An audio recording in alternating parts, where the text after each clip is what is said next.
Okay, so, we're not fresh out of the theater, but we are, technically, you could say that we're out of the theater. Me and my mom here, out of Wolfman, Yeah, the it's new been about half Wolfman an hour. remake. Yeah. So, I loved this movie. I'm just gonna start with this. And this is the first movie I've seen in 2025. And this could end up being the best movie I see all year, because looking at the list on Wikipedia of movies coming out this year, it doesn't look like it's going to be that great of a year. But I say that about every year, and then every year, like, There'll be some good ones. a great movie will come out. But also, like, you know, in that same year, you'll get, like, I don't know, Dear Santa with Jack Black, or like Alright, but we'll also get Wicked too. But let's concentrate on Wolfman now.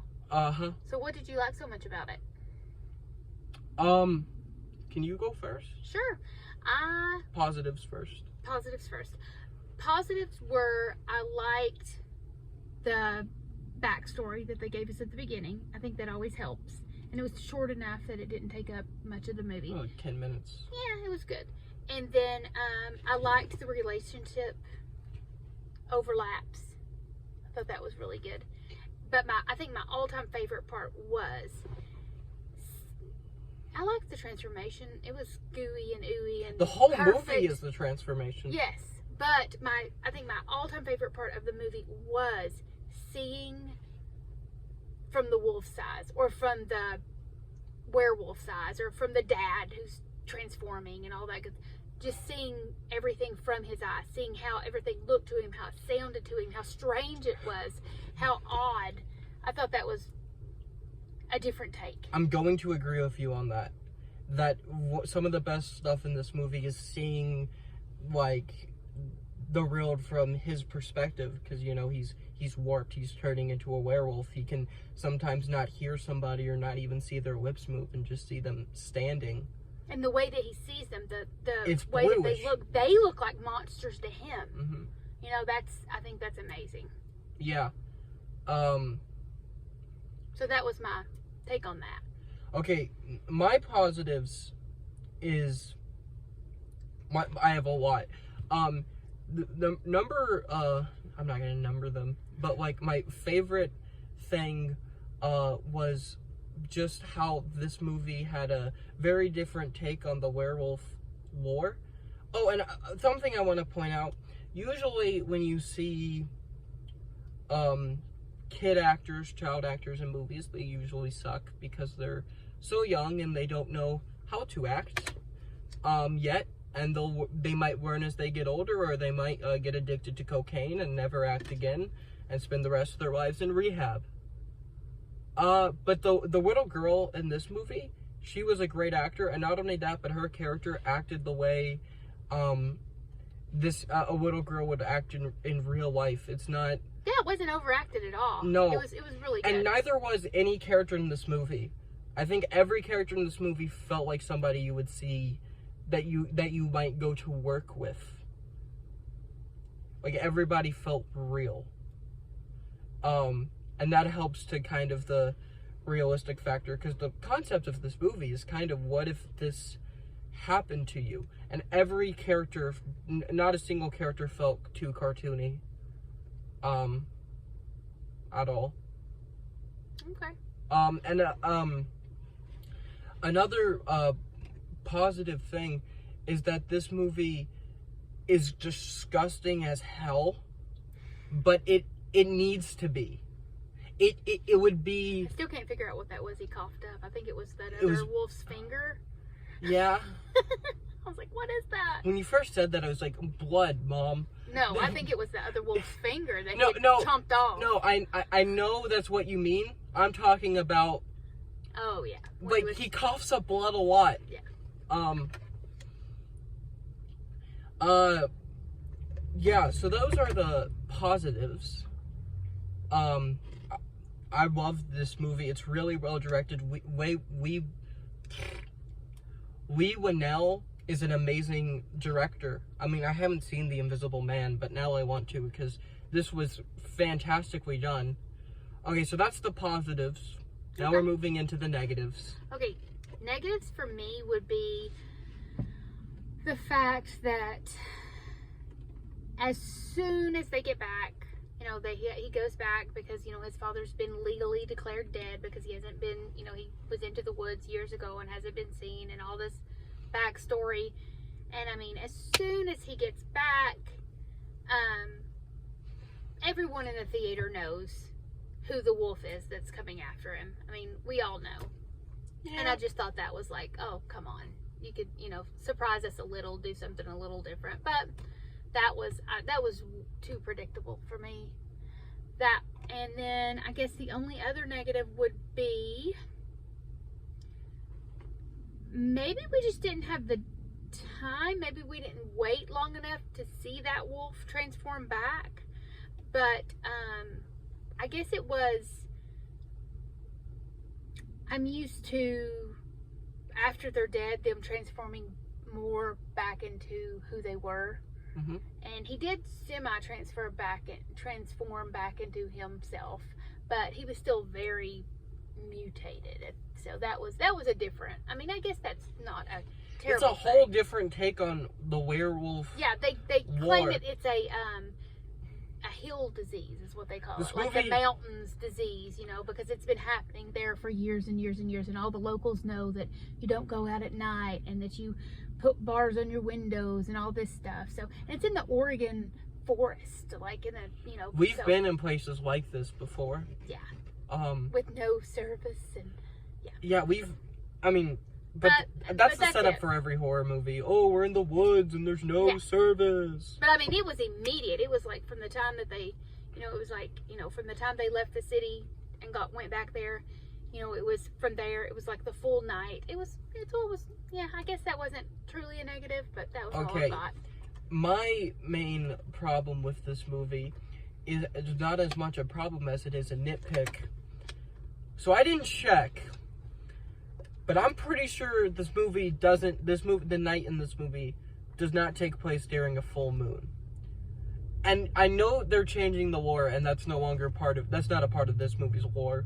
Right. But just as somebody that knows that as a part of the werewolf lore, that just bothered me a little bit. I didn't check though. I mean, I did check, but like, there could have been a shot of the moon that I missed because I was too busy looking at him slowly peeling his skin off. Well, if that was going to be part of the lore, then they would have put at the beginning when they were doing the, you know, foreshadowing and giving us all the good stuff in the beginning. The first time that the wolf, one of them comes out, it's full daylight. It's 7 a.m. Yeah. So that wouldn't make sense either. So none of, you know, it's got different, you know, things. None of like they said, it's a disease in this one. It's not by the moon and all that. It's a disease, and once you're infected with it, then you have it, and it doesn't go away. It's kind of always been a disease. Yeah, but it doesn't go away according to the moons and the sun and all that. Yeah. It's just, you know. Yeah.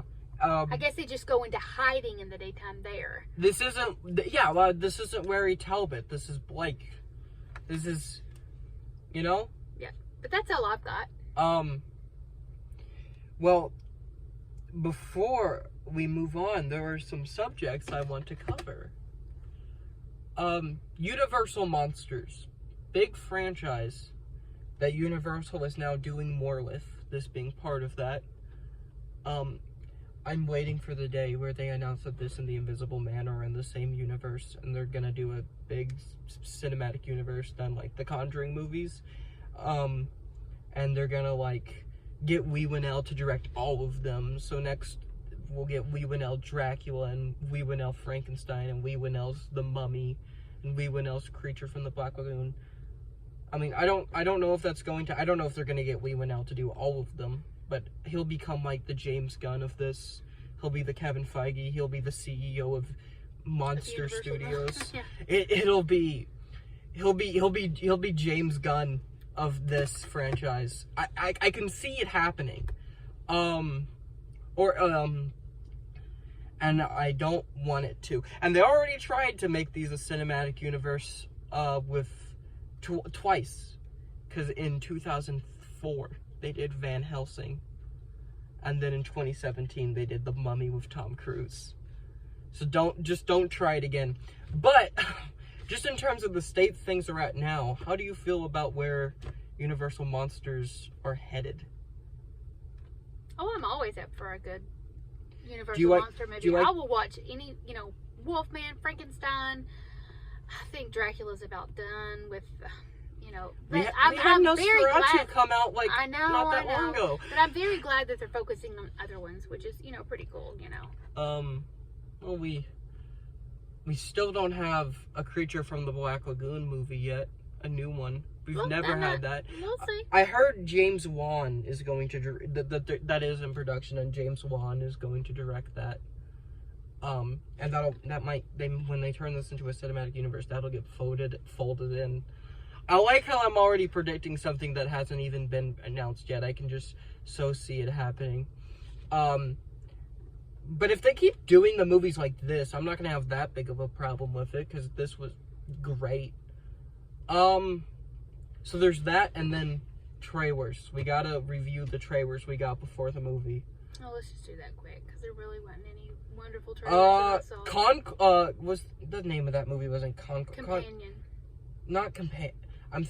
That was the one that caught your eye. Conclave is this priest movie that's out on Max right now. Yeah, it won like a Golden Globe, and where it was nominated, I think. But I have another trailer that I'm excited, that I really liked, but that we got before this, and then there's the Marvel trailer, which I will have to talk about. But you go first with Companion. Oh, it was just an odd. I think it's going to be, from what I understand, and it's, at first you think it's just like this, romantic comedy gone wrong. But then as you get a little bit more into the trailer, you realize, oh, this guy, evidently it's like she's like some type of robot, sex doll, live thing that he has jailbroke and got her to do things like, kill people, and I don't know, it's gonna be odd. And then she finds out that she is not real, and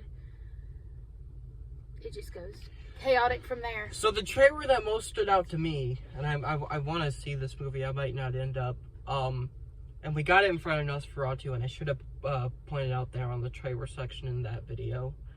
I forgot the name, but the movie about the guy who can't feel pain, with the guy from The Boys, and Star Trek The Lower Decks, and Redwater Media, because he did a Redwater Media Meg Ryan video. and Dennis Quaid's son. He was in The Boys. Yeah. He was like one of the main characters. He played Howie in The Boys, I remember. But that was funny because he was in The Companion, the main character, and then they played two back-to-back trailers, and he's going to be the main character of both of them. But that movie looks like an amazing gory comedy, and insane gore can be really funny, and that trailer made me laugh hysterically. So I'm excited for that. I can't remember what the name of it is. I can't either. Oh well. Yeah, it comes out not that long from now.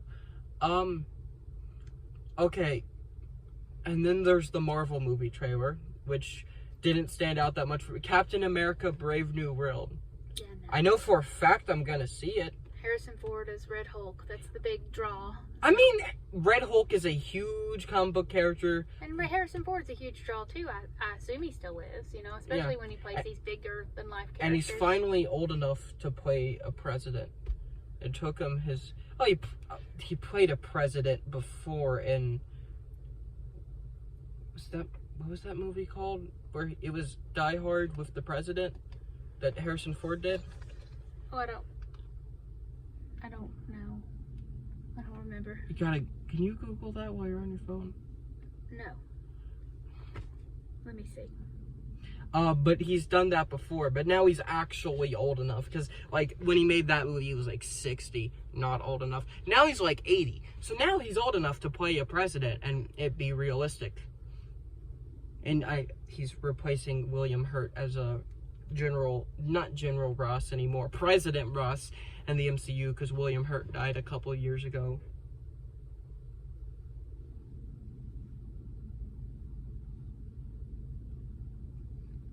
But keep talking if you want to, because I'm about. Air Force One. That's what I was gonna say. Yeah, I was gonna say that too, but I thought that might have been like something different, and I'd look stupid. But yeah, he's prayed a president before on Air Force One, so this is like a typecasting situation for him at this point. I mean, it looks okay. The leader's back from the Incredible Hulk. They teased that 17 years ago, and it's finally coming back. And all of these Hulk characters are in a Captain America movie, not a Hulk movie. Because I think I heard somewhere Disney still doesn't have the rights to make a solo Hulk movie. That Universal still has those rights. Oh, so that's why they're doing it? Yeah. So, we've... The name of that movie that we were thinking of was Novocaine. Novocaine. Which is a numbing agent. And the whole premise of the movie is he can't feel pain. So that, ha ha ha. Right? Alright. That's it for me. Okay, but grade. We gotta give this movie a grade. Oh, okay. I give this movie a B-. A+. Okay. This was amazing. The transformation was spectacular. The entire movie was spectacular. There's like, the reason my only complaint was like a nitpicky thing was because this movie's perfect. Okay. This is a perfect movie. Okay.